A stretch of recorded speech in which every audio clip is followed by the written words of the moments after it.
Hi வணக்கம். நான் உங்கள் பேசுமில்ல. இன்றைக்கி வீடியோவில் பார்த்தீங்கன்னா ஸ்பாஞ்சி வைப்பர் வாங்கியிருக்கேன். ஸோ இது எப்படி இருக்குன்றதை நம்ம பார்த்துடலாம். இதில் எத்தனை பீஸ் இருக்குன்றதை நம்ம ஓப்பன் பண்ணி பார்த்துடலாம்.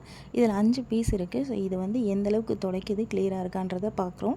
அதே மாதிரி இப்போ கம்பேரிஷன் வீடியோ தான் போட போகிறோம். இந்த வைப்பருக்கும் துணிக்கும் இந்த ஸ்பாஞ்சி வைப்பருக்கும் எப்படி இருக்குன்னு பார்க்கலாம். இதில் கோதுமை மாவும் தண்ணியும் தெளிச்சிட்டு நான் ஒவ்வொரு வாட்டியும் நான் செக் பண்ண போகிறேன். ஸோ இதில் பாருங்கள், இதை வச்சு துடைக்கிறேன் எப்படி இருக்குன்னு பாருங்கள். நல்லாவே கிளியராக போகுது எனக்கு. Okay, super. நெக்ஸ்ட்டு பார்த்துடலாம். அதே மாதிரி மாவு தண்ணி போட்டுட்டு நம்ம வந்து ஈர துணி வச்சு துடைக்க போகிறோம். ஓல்ட் இஸ் கோல்டுன்ற மாதிரி தான் நமக்கு கிளாத்தில் துடைக்கும் பொழுது ரொம்பவே சூப்பராக ஈஸியாக நமக்கு கிளியர் ஆகிடுது. ஸோ இது எந்த அளவுக்கு கிளியராக இருக்குன்றதை பார்த்துடலாமா? நைஸ். நெக்ஸ்ட்டு திரும்பவும் அதே மாதிரி மாவு தண்ணி போட்டுட்டு நம்ம ஸ்பாஞ்ச் வைப்பர் வச்சு துடைக்கிறோம். இது எப்படி இருக்குன்னு பாருங்கள்.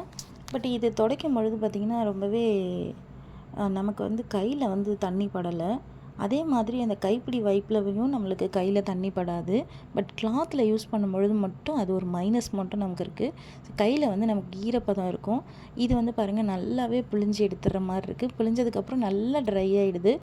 திரும்ப ஒரு தடவை நான் துடைக்கிற மாதிரி தான் இருந்தது. பட் வாஷ் பண்ணுறதுக்கு பார்த்திங்கன்னா ரொம்பவே சூப்பராக சிம்பிளாக இருக்குது. நமக்கு கிளாத்தில் கூட அந்த அளவுக்கு அழுக்கு போகுமான்னு கூட நமக்கு தெரியாது. இதில் வந்து பார்த்திங்கன்னா சூப்பராக அழுக்கெல்லாம் போயிட்டு ட்ரை ஆகிடுது. இப்போது எப்படி கிளியராக இருக்குன்றதை பாருங்கள். இது எனக்கு சூட் ஆகலை. எனக்கு வந்து கிளாத்தும் அந்த வைப்பரும் வந்து எனக்கு ஓகேன்ற மாதிரி இருக்குது. லைட் வெயிட்டானது, ரீயூசபிள், வாஷபிள், ரொம்பவே ஈஸியாக இருக்குது வாஷ் பண்ணுறதுக்கு. கண்டிப்பாக இது எல்லார் வீட்லேயும் யூஸ் பண்ணுற பொருளாக தான் இருக்கும். ஸோ உங்களோட அனுபவத்தை கமெண்ட்டில் சொல்லுங்கள். இந்த கம்பேரிஷன் வீடியோ எப்படின்றதையும் நீங்கள் கமெண்ட்டில் சொல்லுங்கள். நெக்ஸ்ட் வீடியோவில் வேறு ஒரு டாபிக் கூட உங்களை வந்து நான் பார்க்குறேன். அது வரைக்கும் பேசும் நிலாக்காக காத்திருங்கள். டட்டா.